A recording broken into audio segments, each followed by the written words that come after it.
Ayun. Ano yung si Ken? Ano yung si O yun, Ken. Ano yan? Supposedly may gagawin ka daw. Sige. Ikaw na. Apa. So, anong participation mo dito sa Slay Zone? Slay Zone, ang pelikula ni Mamang Pokwang at ni Glyza De Castro. Ako po dito ay hindi bilang aktor, artista.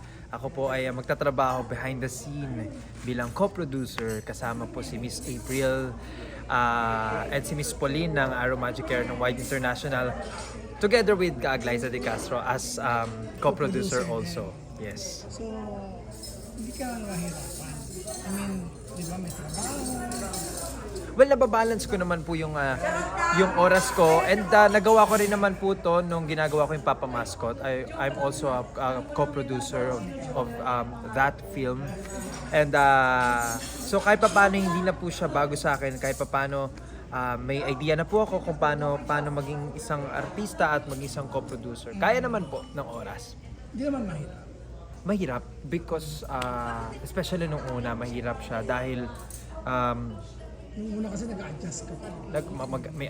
ang dami kong kailangan isaalang-alang, ang dami kong kailangan na isipin kung paano magpagkakasya yung budget, di ba? As a producer, kung ano ba yung tamang storya, kung ano ba yung tamang konsepto na kakagatin ng mga tao, especially sabi ko nga ang hirap ngayon gumawa ng pelikula, hindi madali. Ilan lang mga naglalakas loob na gumawa ng pelikula Oo ngayon. nga.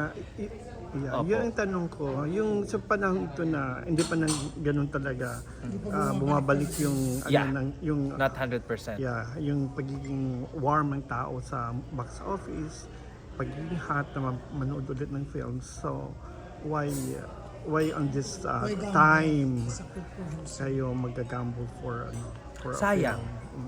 Nangihinayang kami dahil alam namin bilang mga producer na kaya pagbuhayin ng pelikulang Pilipino.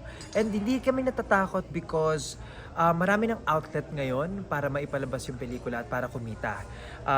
Siyempre, alam natin na hindi na ganun kataas yung sales pagdating sa mga movie theater, mga sinihan, sa movie house. Alam natin na hindi na masyadong pinupuntahan ng mga tao. Pero isa pa rin yung outlet para kumita yung isang pelikula. Dagdag kita. Nandiyan naman ang mga streaming, online streaming, na kung saan pwede naming i-present ito at ibenta sa mga iba't ibang streaming platforms na pwede kami makipag-collaborate. Maraming online streaming platforms ngayon na nakakausap po namin and interesado naman po sila. So nakakalakas ng loob because actually mas napaganda pa dahil maraming outlet para kumita ang isang pelikula. Pwede mong ibenta sa ibang bansa, pwede mong isali sa mga film festivals. Nasa ano lang po talaga, nasa tamang strategy at tamang tao. So, Curious lang ako. Sa mga festival, kapag ang isang pelikula dinadala o nagiging in competition, kumikita ba siya? Paano siya kumikita? Kumikita po ang pelikula kapag pinasok po sa festival dahil tulad, for example, you mean po locally or international or both po? International po. Hindi po siya kikita international. Ang habol po ng mga pelikula, kaya po natin siya inilalabas international sa mga film festivals, international, nagbabakasakali tayo na magkaroon ng mga awards. Nagbabakasakali tayo na mapansin ito internationally. So kapag po napansin ito internationally, iingay po yan dito sa Pilipinas at makakurious yung mga tao bakit nakakuha ito ng maraming awards at doon po tayo pwedeng kumita at magkaroon ng sales dahil sa curiosity ng mga tao po, ng mga Filipino viewers po. So,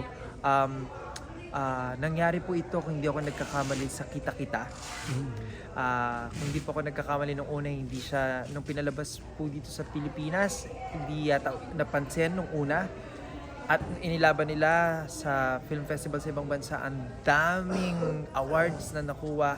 At nung ipinalabas po ulit dito sa Pilipinas, nag-hit at nag-box office. So, nakaka-inspire yung mga ganong klaseng sitwasyon.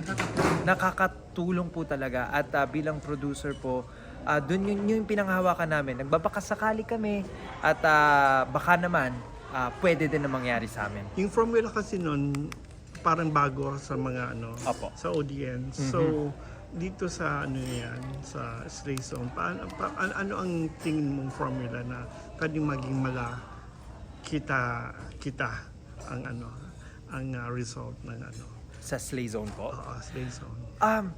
Definitely pagdating sa material, magkaiba po talaga. Kasi ang Slay Zone ay suspense. Ang kita-kita is more of a love story, a tragic love story. So, magkaibang formula po talaga yung dalawang pelikula na yon. So, nasa material po talaga kung paano inilapat yung istorya. Napansin po kasi namin ang mga viewers ngayon, very very smart pagdating sa mga pelikula. Ayaw na nila ng paulit-ulit na formula. Gusto nila ng bagong panlasa. Gusto nila ng bago sa mata nila. And isa sa dahilan kung bakit naisip ko namin itong Slay Zone na pagbibidahan ni Miss Mamang Pokwang at ni Glyza De Castro is suspense po ito. And batay sa research namin, ang horror at ang suspense po ay pinakamadaling ibenta at pinakatinatangkilik talaga dito sa Pilipinas. Until now. And ayun po yung isa sa mga isinaalang-alang namin kung bakit kami gumawa ng suspense. Not horror, but a suspense po. Nakakatuwa rin yung ano. Ano project mo sa Abot kamay na pangarap. Si Dr. Dr. Lyndon Javier. Nakakapat na buwan na po ako sa Abot Kamay bilang special guest nila, special participation, but you know, Special guest ng mahaba. na para na po akong gumawa ng isang season ng teleserye. Correct. 4 na buwan na po ako nagtitaping. Umabot ka sa anniversary. Umabot ako sa anniversary nila and ang sarap lang sa pakiramdam dahil napasama po ako sa number 1 show sa afternoon ng GMA and thankful po talaga ako. Buti na lang po napasama po ako and sobrang sarap katrabaho ng mga cast po. Of course, Direk LA, ilang beses ko na nakatrabaho sa Direk LA Madridejos. My special tatay meant to be. So talagang, you know, Gamay mo na.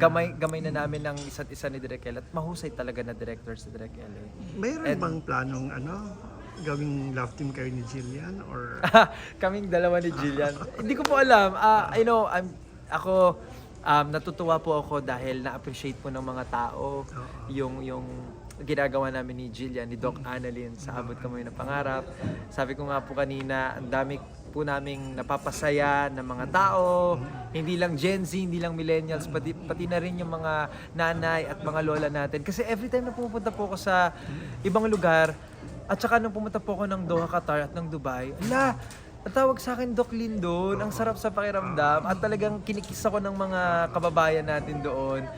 Pati na rin, especially mga matatanda, mga lola, nanay, doon po talaga ako natatouch. Every time na may lolang halik sa akin, So, parang nakikita yakapin mo- ako Doc Lyndon, sarap sa pakiramdam. So parang nakita mo yung future yung dalawa in terms of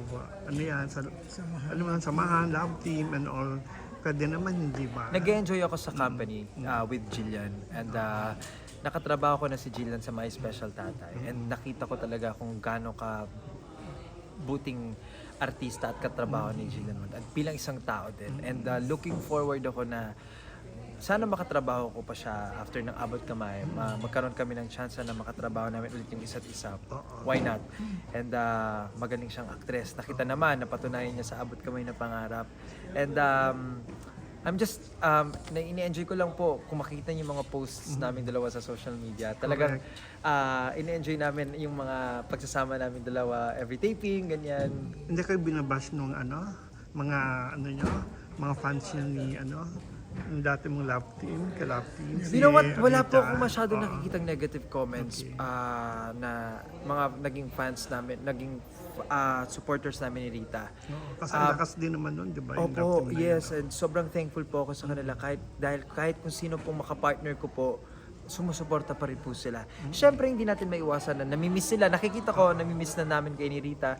Pero nakikita ko rin sa mga post nila na sumusuporta pa rin po sila kahit sinong partner sa akin. Ayun yung mga totoong fans. Yun yung mga totoong supporters. Pero nakikita mo ba si Jillian na yung parang the next, kasi known na siya ngayon as the ano ang tawag sa kanya ngayon? The star of her, the star of the her next generation. new gen. Oh, Kung hindi ako nagkakamali. do you see that sa kanya? She is Oo. the star of, she is the star of her generation. Pag every time na nakikita kami ni Jillian, lagi ko siyang binabate, ginigreet. The star of her new gen, the star of her the new star of her generation. Nahiya siya, gawa ganun siya. Ken, no. Hindi totoo yan. Sabi ko, it's Kasi true. parang ayaw niya ng label. Ayaw niya ng ayaw niya ng may moniker. Ayaw niya talaga, hindi nagsisink in sa kanya. Doon mo makikita kung gaano ka-humble si Jillian. At hindi pumapasok sa kanya na kahit na sobrang sikat niya ngayon at sobrang nagmamahal ng mga tao. Dali sa project mo rin na makasama siya na. Sa inyong dalawa lang iikot. Why not? Why not? I'm looking forward to that. At nakita ko yung working relationship namin ni Jillian. And ang sarap niyang katrabaho. Napaka-sweet na tao. And ano siya yung hindi ko akalain si Jillian hindi lang siya physically nag-glow up. You know? Pero yung personality niya talagang mas gumanda, mas sobrang na-appreciate ko yung ugali niya. Do you foresee also na it will transcend into a more personal alam mo yun, yung level ng inyong closeness ngayon, if you are close sa taping or kasi nakikita kayo, yung maging you go beyond that. Oh, go beyond that. I think si Jillian ay sobrang focus niya sa career niya ngayon. And hindi ko nakikita na papasukin ni Jillian yung ganong sitwasyon. And I respect that. Dahil talagang ini-enjoy niya yung moment niya ngayon. And sabi ko nga sa kanya, ina-advise ko sa kanya, this is your moment. Unahin mo yung sarili mo. Hindi agree naman siya sa sinabi ko. Siyempre nagbibigay ako ng payo sa kanya. Just enjoy this moment. This is your moment. And marami pang magandang mangyayari sa'yo. 18 siya. If you want mind, ilang taon ka na ngayon, Ken? I'm 30. So 30. So She's parang 18. kuya feeling And 12 years in parang Japan. kuyahan ka niya, parang gano'n. So, But you know what? Hindi niya na ako tinatawag na kuya. talaga. Hindi niya na ako tinatawag na kuya. Ano Sabi na? ko sa kanya kasi, pagkasing edad lang tayo. Hindi naman nagkakalayo yung age natin. So hindi niya na ako tinatawag na kuya. So Ken-chan. Ang tawag niya lang sa akin lagi, Doc. Kahit sa message, pag nagme-message siya sa akin sa phone, sa text message, tawag niya sa akin, Doc Lindon. Ken-chan. Yeah. Lindon, di ba? Doc Lindon. Alright. Doc Lindon. Ken, ano nangyari dun sa project mo supposedly with Yasi? Yes. Ano po siya, na-pause muna po siya because Pwede bang sabihin na on hold? on hold po siya yung proyekto na yun. Pero looking forward pa rin po ako na sana matuloy. Sana magawa po namin kasi napakaganda. Anong title? Saan nagtatago ang pag-ibig? Pelikula po yun ni Miss Vilma Santos and